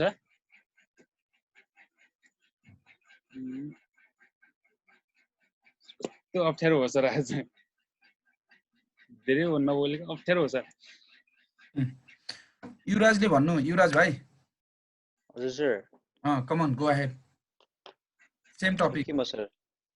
Same topic. नमस्ते सबैजनालाई, म युवराज मगर। म चाहिँ टपिक डिजास्टर होइन सर, Disaster, प्राकृतिक any personalities, which topic you feel comfortable? Go. Okay, प्राकृतिक प्रकोप बारेमा केही कुराहरू राख्न चाहँदैछु। सर्वप्रथम चाहिँ म यसको सानो इन्ट्रोडक्सन पार्ट भन्छु र त्यसपछि चाहिँ नेपालमा यसको कन्डिसन के छ र यसले के कस्ता असरहरू पुर्याउँछ र यसको कारणहरू के हुन् र यसका समस्याको समाधानहरू के हुन सक्दछ र लास्टमा चाहिँ सानो कन्क्लुजन दिन चाहन्छु। र फर्स्ट अफ अल तपाईँको प्राकृतिक विपत्ति अथवा प्रकोप भन्नाले चाहिँ तपाईँको मानिसको सामान्य जीवनमा जुन सामान्य जीवन व्यतीत गरेको अवस्थामा चाहिँ एक्कासी कुनै घटना घटेर चाहिँ जीवन पद्धति अथवा मान्छेको जीवन चाहिँ असामान्य हुन जाने जुन अवस्था नै को विपत्ति हो। विशेष त प्राकृतिक विपत्ति हुनुको कारणहरू चाहिँ तपाईँको यो प्राकृतिक विपत्ति चाहिँ तपाईँको दुई कारणले हुन्छ, एउटा चाहिँ मानवीय कारण र अर्को चाहिँ प्राकृतिक कारण। प्राकृतिक कारणहरू, प्राकृतिक हुने जुन विपत्तिहरू चाहिँ भूकम्प अनि बाढी पहिरो तपाईँको अनि भूक्षयहरू, यिनीहरू चाहिँ एउटा प्राकृतिक रूपमै हुने जुन विपत्तिहरू हुन् र अर्को चाहिँ मानवीय कारणले गर्दा चाहिँ हुने विपत्तिहरू। यसमा चाहिँ तपाईँको जस्तै अब चोरी डकैतीहरू होइन, तपाईँको अनि आतङ्कवाद यिनीहरू, अनि त्यसपछि यी यस्ता कुराहरू चाहिँ मानव आफैले गर्दा नै जुन आइपर्ने जुन विपत्तिहरू हुन्। अनि यसका समस्याको समाधान भनेको तपाईँको दुईटा कारणले गर्न सकिन्छ। एउटा चाहिँ तपाईँको जुन नीतिगत हिसाबले नै यस सम्बन्धी विभिन्न किसिमका नियम कानुनहरू बनाएर होइन अध्ययन अनुसन्धान गरेर यो जोखिमयुक्त जुन ठाउँहरू छन् यसमा चाहिँ तपाईँको एउटा सूचना दिएर अथवा त्यसमा चाहिँ अध्ययन अनुसन्धान गरेर त्यस्ता जुन अलि भौगोलिक विकटता भएको ठाउँमा जुन बसोबास गरेको हुन्छ त्यस ठाउँलाई चाहिँ पहिले नै एउटा जनचेतना फैलाएर त्यस्तो ठाउँमा चाहिँ बसोबास नगर्ने हटाउने जस्ता कुराहरूदेखि लिएर त्यस्ता कुराहरू पर्दछन् भने अर्को चाहिँ सर अलिकति यति छ मेरो। Okay, thank you. Anyone, any other want to present yourself, lecturate on the topic of any as your wish, guys? I'm ready, sir. Okay, Abhishek, go ahead. At first, good afternoon, everyone, and thank you so much to you, sir, for giving me this brilliant opportunity to deliver a short speech about. I'm going to deliver my speech about the role of the Nepalese Army for the nation. Service to the nation is similar as the service to God is the theme that has the Nepalese Army has taken the responsibility, and it is better to die than to be a coward is also a theme that the Nepalese Army has conceptualized.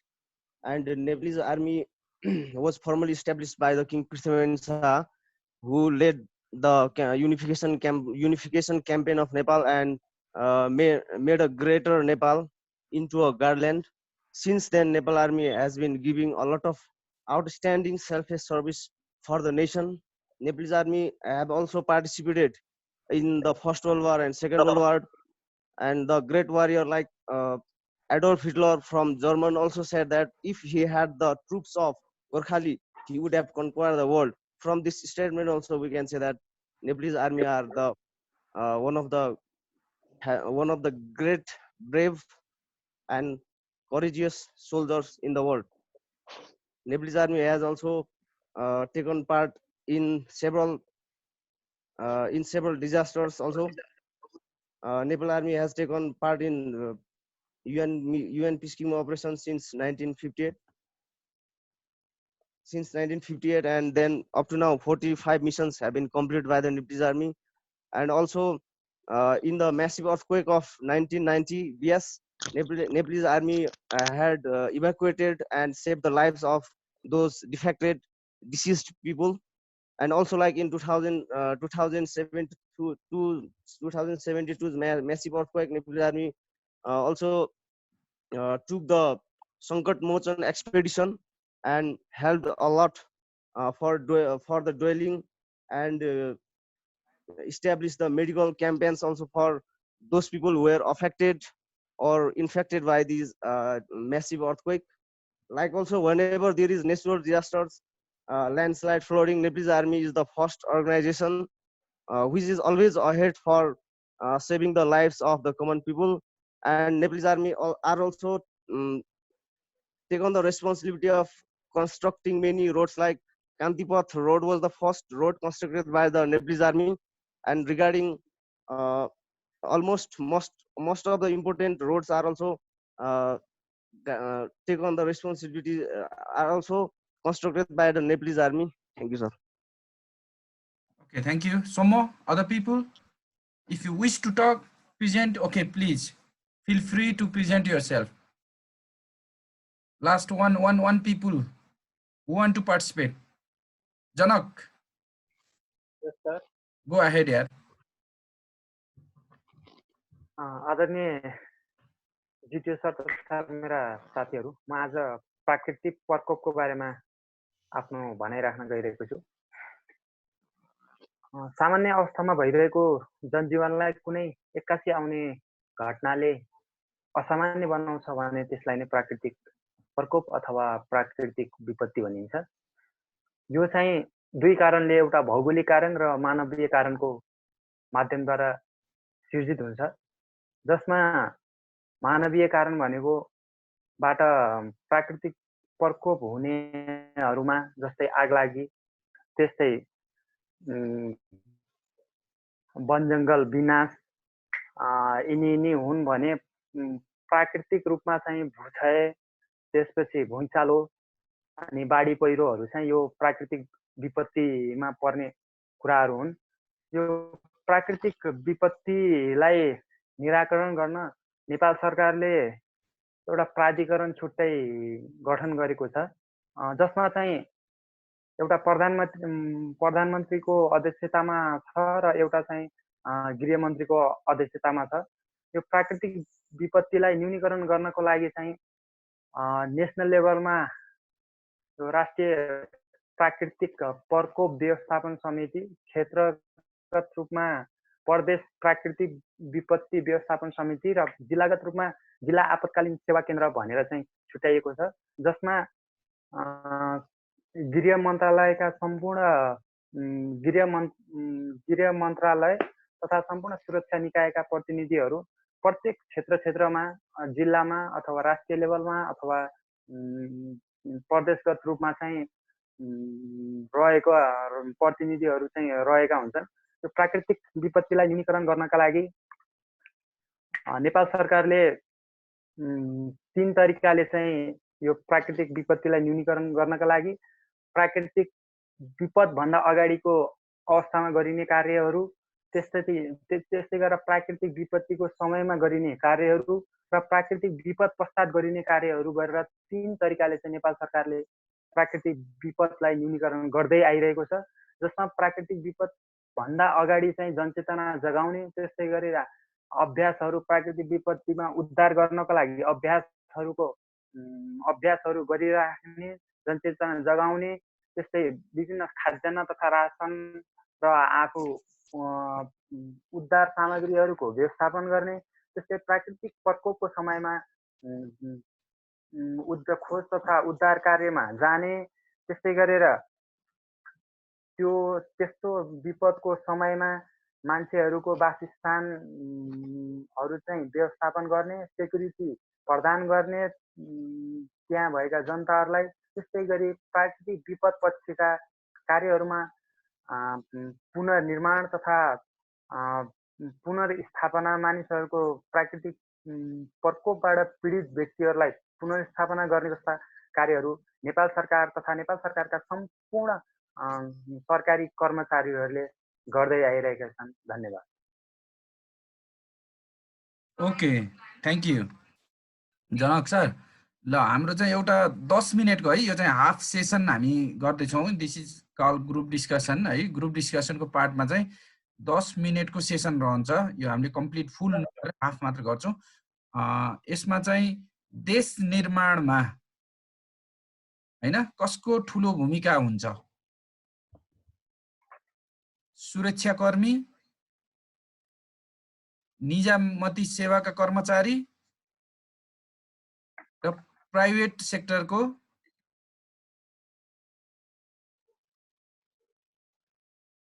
यही नै रह्यो है निजामती कर्मचारी सुरक्षाकर्मी र private sector मध्ये सबैभन्दा धेरै रोल कसको हुन्छ देश निर्माणमा देश विकासमा यो टाइम स्टार्ट गो अहेड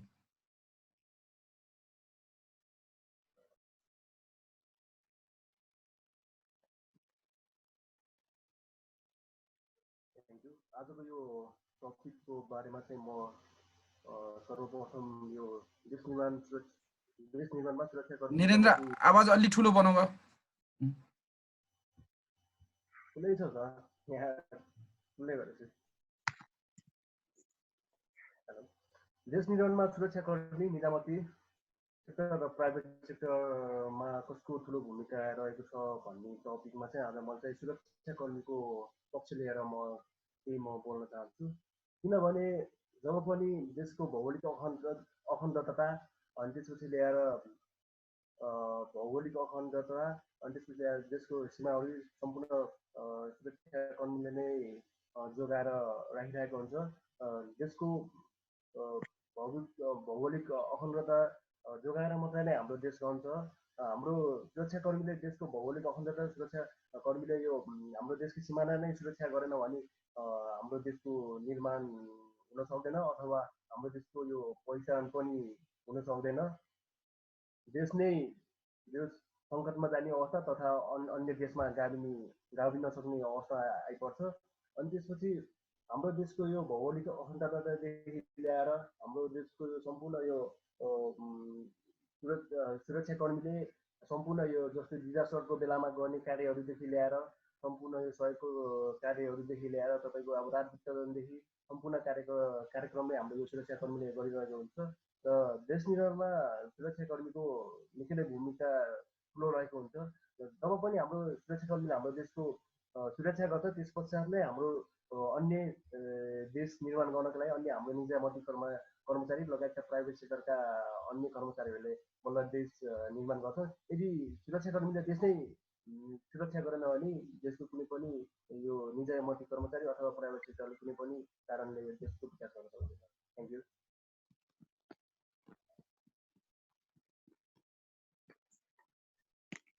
यो देश निर्माणमा कसको ठुलो रोल हुन्छ भन्ने कुरामा म पनि निरेन्द्र सरसँग सहमत छु यसमा चाहिँ मेन गरेर सुरक्षाकर्मीकै भूमिका महत्त्वपूर्ण हुन्छ भन्ने मैले मान्दछु कानुनको निर्माण व्यवस्थापिकाले गर्ने भए पनि कार्यान्वयन गर्ने कुरा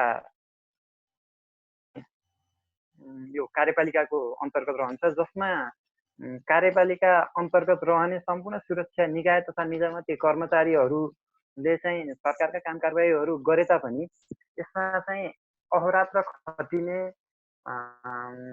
देश विकासको लागि अथवा देशको सुरक्षाको लागि सार्वभौम सत्ताको रक्षाको लागि अहोरात्र खटिने भनेको एउटा सुरक्षाकर्मी मात्र हो निजामती कर्मचारीहरूले प्रशासनिक रूपमा देशलाई अगाडि बढाउने भए पनि सुरक्षाकर्मीहरूले देशको जस्तै नेपाली सेनाले विभिन्न ठाउँमा विकास निर्माणका कार्यहरू सञ्चालन गरिरहेको छ त्यसै गरी नेपाल प्रहरीले विभिन्न कानुन तथा ऐनहरूको कार्यान्वयनको लागि प्रत्यक्ष रूपमा जनतासँग प्रत्यक्ष सरोकार राख्ने विषयहरूमा ती कानुनहरू लागू गराउने तथा सञ्चालन गर्ने कुराहरू गरिरहेको छ देशलाई कसरी उन्नतितर्फ तथा समृद्धितर्फ लैजाने भनेर नेपाल प्रहरीले जनतालाई कानुनहरू त्यही हिसाबको इन्फोर्स गरिरहेको छ त्यसै गरी सशस्त्र प्रहरी बलले पनि नेपालको सीमा क्षेत्रको सुरक्षा गर्नुका साथसाथै विभिन्न विपद तथा विपदको अवस्थामा प्रतिकार्यहरू गरिरहेको छ त्यसकारणले मेरो विचारमा चाहिँ नेपाल सरकारलाई अथवा कुनै पनि देशलाई निर्माण गर्न त्यसमा चाहिँ ठुलो उ गर्नको लागि भूमिका समृद्ध बनाउनलाई भूमिका सुरक्षाकर्मीले गर्न सक्छ, किनकि कर्मीलाई आइसकेको आदेश उनीहरूले सरकारबाट जुनसुकै आदेश पनि एकदम फलो गर्ने चाहिँ रहेको हुन्छ। तर निजामती कर्मचारीहरूमा चाहिँ कुनै क्वेसन रेज गर्न सक्छन् अथवा त्यो हिसाबले तिनीहरूले काम गर्न सक्दैनन्। उनीहरूमा जुन सुरक्षाकर्मीमा जस्तो अनुशासन र आज्ञा पालन हुन्छ निजामती कर्मचारीमा चाहिँ त्यो देखिन्न। त्यो कारणले चाहिँ कुनै पनि देशको निर्माण गर्नको लागि समृद्ध बनाउनको लागि सुरक्षाकर्मीको चाहिँ ठुलो भूमिका हुन्छ भन्ने चाहिँ म मान्छु। धन्यवाद।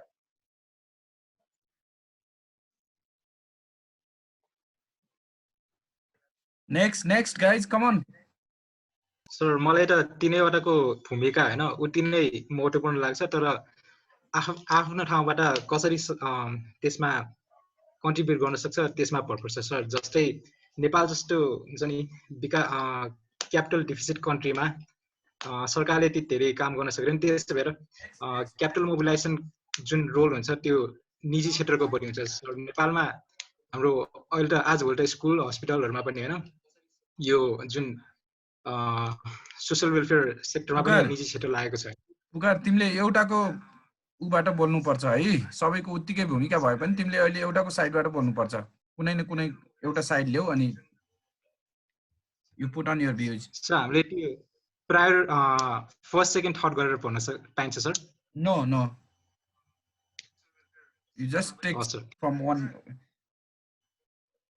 सर मलाई चाहिँ प्राइभेट सेक्टरको भूमिका अलि बढी लाग्छ सर, किनभने स्पेसली फर नेपाल होइन सर, जहाँ हाम्रो गभर्मेन्टसँग बजेट हेर्दाखेरि अलिक क्यापिटल डिफिसिट कन्ट्री देखिन्छ होइन सर। सर यहाँ हाम्रो गभर्मेन्टले सबै काम गर्न सक्दैन, त्यसो भएर प्राइभेट सेक्टरले डेभलपमेन्टको काममा पनि सघाउनु पर्छ सर। आजभोलि त यो सोसल वेलफेयर सेक्टर जस्तै हेल्थ एजुकेसनमा पनि प्राइभेट सेक्टरले धेरै एक्टिभ भएर लागेको छ सर होइन सर। अनि आजभोलिको जमाना भनेको एक्सटर्नल फिजिकल अट्याक जस्तै मिलिटरी अट्याक भन्दा पनि होइन सर, इकोनोमिक डेभलपमेन्टको जमाना हो होइन सर। अनि त्यसको माथि हामीले जस्तै निजी सेक्टर गुगललाई हेर्न सक्छौँ होइन सर। युएस बलियो, उसको कुटनीति बलियो हुनुको कारण चाहिँ उसको कम्पनी जस्तै गुगल युट्युबहरू पनि हो होइन सर, जुन प्राइभेट सेक्टरले चलाइरहेछ। त्यसले आफ्नो कस्टमरहरूबाट पुरा देशबाट पुरा संसारबाट इन्फर्मेसन लिएर त्यसले आफ्नो सरकारले दिन सक्छ भने निजी सेक्टरको पनि कन्ट्रिब्युसन एकदम बढी लागिरहेछ सर। त्यसपछि अब सुरक्षा निकाय अनि निजामतीको पनि आफ्नो ठाउँबाटै फेसिलिटेट गर्ने कुरा छँदैछ sir. Thank you sir. Okay next. Any other guys?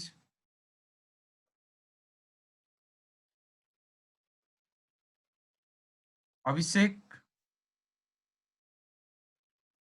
Sir मलाई चाहिँ अब यो देश निर्माणमा एउटा भनौँ न for the contribution of the nation, formation of the nation, development of the नेसनमा चाहिँ सबै सेक्टरहरूको आफ्नो किसिमको भूमिका हुन्छ। तर त्यसमा पनि भनौँ न सुरक्षा निकायको चाहिँ भनौँ न फर्स्ट अफ अल त के त एउटा कुनै पनि सङ्गठनमा नभए पनि एउटा आम जनताले पनि के त एउटा आफ्नो किसिमको कन्ट्रिब्युसन चाहिँ गरिरहेको हुन्छ। तर चाहिँ फर्स्ट अफ अल के त हामी सेफ हुनु जरुरत छ। त्यो सेफ हुनुको लागि के त एउटा भनौँ न निजामती कर्मचारी जाने होइन के अरे, हामी एउटा भनौँ न सुरक्षा निकायहरू नै के त एउटा देशको प्रोटेक्सनको लागि अगाडि चाहिँ हामीहरू डिफेन्सको लागि जाने हामी सुरक्षा निकाय नै हो। त्यस कारणले देशको निर्माणमा पनि भनौँ न हरेक कुराहरूमा अहिले चाहिँ सुरक्षा निकायहरू नै एकदमै एक्टिभली पार्टिसिपेसन भएर चाहिँ एउटा देशको डेभलपमा यसको अहिले भनौँ न यो के कोरोनाकै लेट्स टक अबाउट कोरोनाकै भनौँ न यस्तो पेन्डेमिक सिचुएसन, पेन्डेमिक जुन किसिमको कोरोनाले गर्दाखेरि विश्व वर्ल्ड वाइडमा नै कति किसिमको इफेक्ट भएको थियो र नेपालमा पनि कति किसिमको इफेक्ट भयो, जसमा चाहिँ निजामती कर्मचारीहरू त आखिरमा बिदामा नै बसेको थिए नि। उनीहरू त के अरे एउटा 24 घण्टा हामी प्रहरी प्रशासन नेपाली सेनाले नै एक्टिभली के त कोभिड-19लाई के त रोकथाम गर्नको लागि भनौँ न एउटा लकडाउनलाई चाहिँ टाइटेन गरेर चाहिँ विभिन्न किसिमको अब चाइनाबाट विभिन्न किसिमको मेडिसिनहरू ल्याउनमा नेपाली सेनाले नै भूमिका खेलेको हो। त्यस कारणले मलाई चाहिँ सुरक्षा निकायले नै एउटा भनौँ न इमर्जेन्सी अथवा देशमा इन्सर्जेन्सी परेको बेलामा चाहिँ अन्तिम खण्डमा चाहिँ सेना तथा सुरक्षा निकायले नै चाहिँ देशको निर्माणमा चाहिँ एकदमै राम्रो किसिमको भूमिका कन्ट्रिब्युट गर्छ। त्यस कारणले सुरक्षा निकाय नै भनौँ न देशको विकासमा चाहिँ सबभन्दा महत्त्वपूर्ण भूमिका खेल्छ भन्ने मलाई लाग्दछ sir. Thank you sir. Vishwas. Hello good evening everyone.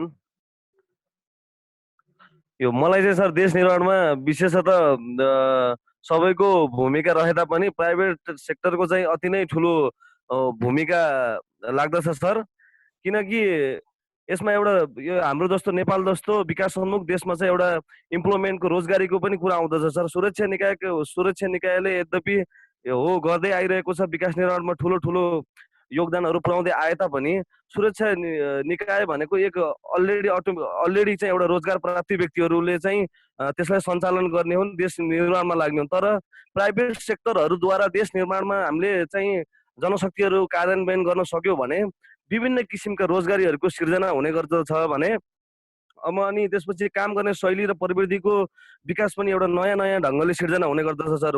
Private सेक्टरले चाहिँ एउटा आधुनिक प्रविधिबाट चाहिँ काम गरेर देश विकासको निर्माणमा चाहिँ एक अलग्गै ढङ्गले एक डाइनामिक तरिकाले चाहिँ आफ्नो देशलाई अगाडि बढाइरहेको हुन्छन् सर। अब यो सुरक्षा निकायलाई मात्रै देश निर्माणको काममा गरिरहँदाखेरि चाहिँ नेपालमा बसोबास गर्ने जनताहरूमा एक किसिमको सरकार प्रतिको भरोसामा मितव्ययतामा आत्मीयतामा अलिकति कम घट्दै जाने हुन्छ सुरक्षा निकाय मात्रै। अनि सुरक्षा निकायहरूको मेन काम र कर्तव्यहरूप्रतिमा चाहिँ सङ्कोच आउन सक्ने किसिमको भावना उत्पन्न हुन्छ सर। अब यो उहाँ अघि पुकार सरले भनेको कुरामा म एकदमै सहमत छु। अब यो हाम्रो प्राइभेट सेक्टर भनेको चाहिँ आजकल वस्तुको गुणस्तरदेखि लिएर मूल्यदेखि लिएर उसको फिचरहरूदेखि लिएर सबै कुराहरूको एडभर्टाइज गर्नेदेखि लिएर सबै कुराको अहिले हाम्रो इन्टरनेट माध्यमद्वारा गुगल फेसबुक आदि इत्यादि यिनीहरू पनि एक किसिमको प्राइभेट सेक्टर नै हुन्। यिनीहरूले पनि यो धेरै नै एडभर्टाइजको लागि अनि त्यसपछि यो वस्तुको गुणस्तरहरूको बारेमा पहिचान गराउनको लागि जनताहरूप्रति निकै नै ठुलो भूमिका खेलिरहेको छ सर। त्यसैले मलाई चाहिँ यो देश निर्माणमा चाहिँ मुख्यतः भूमिका तीनवटै रहे तापनि मुख्य भूमिका चाहिँ मलाई प्राइभेट सेक्टरकै लाग्दछ sir.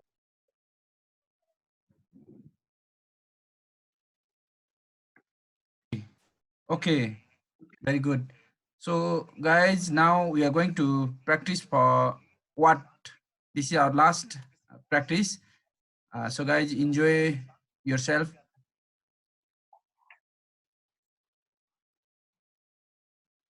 Okay.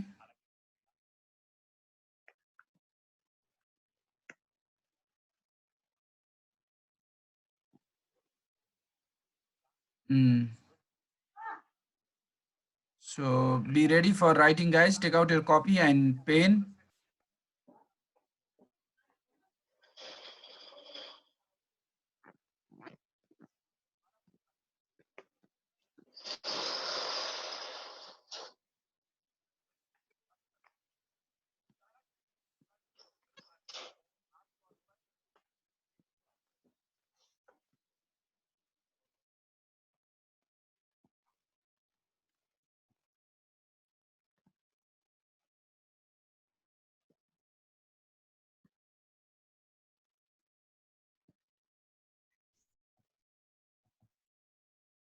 Are you ready, guys? Yes, sir. Yes, sir. We're ready. Sir, we are ready.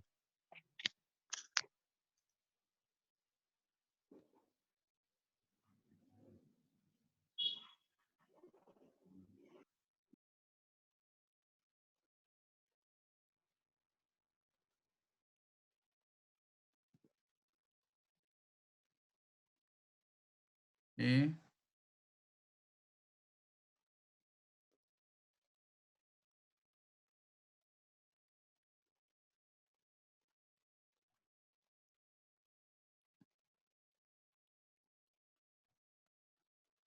Okay, guys, you go.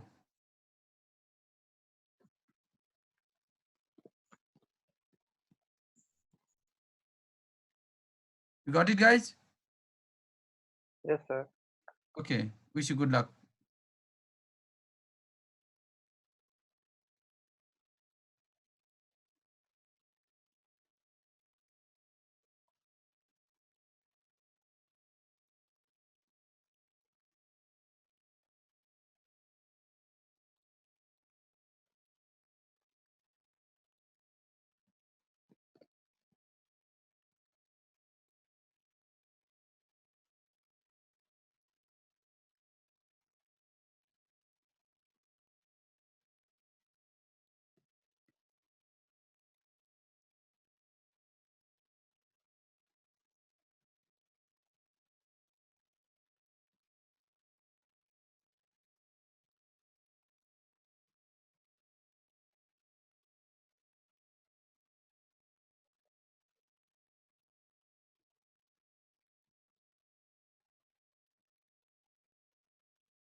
Hello sir अड्क्यो नि त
Okay.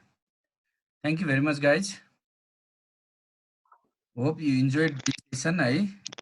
Practice session राम्रै गरे होला अझ फेरि एकचोटि आफूले बनाएको सेन्टेन्सहरू हेर्नु अनि ओके सर ओके 2-3 चोटि ट्राई गर्नु र भोलि एपिएफ को 7 बजे छ है क्लास सबैजना जिटिओ को लागि तयारी भएर जाने है हल्का ड्रेसमा हुन्छ सर हुन्छ सर हाम्रो 9 बजेबाट चाहिँ हामीले वहाँ हेडक्वार्टर बोलाएको छ सर त्यो के रे सब टेस्टको लागि ए भोलि 9 बजे बोलायो हजुर हामीले जस्ट क्लास लिएर नि भ्याउँछ होला सर है 7 बजे त्यसपछि 7 बजेदेखि 1.5 घण्टा जस्तो लिने अनि त्यसपछि जाने नि हुन्छ है ओके सर ओके त्यसै गरौँला convey message to your friends है 7 बजे चाहिँ आइपुग्ने गरेर गरौँ है हस् okay thank you sir okay guys so wish you good night have a sweet dream guys okay sir